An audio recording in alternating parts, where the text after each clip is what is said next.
বিয়ের আগে না, যখনই মা রান্না করতো বলতাম কি একই একঘেয়ে রান্না করো, একটু নতুন নতুন তো কিছু করতে পারো।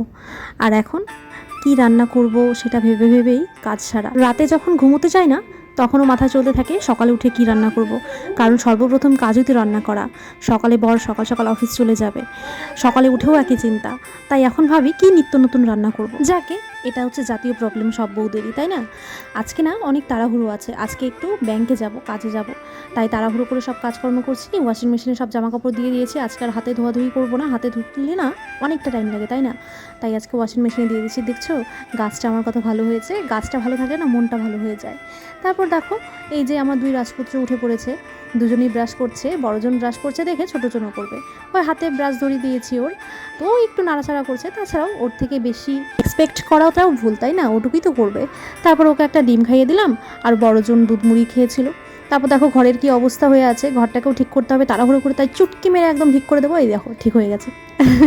চুটকি মারলেই ঠিক হয় না, অনেকটা পরিশ্রম লাগে। যাই হোক, টাটা, আবার দেখা হবে একটা নতুন ভ্লগে।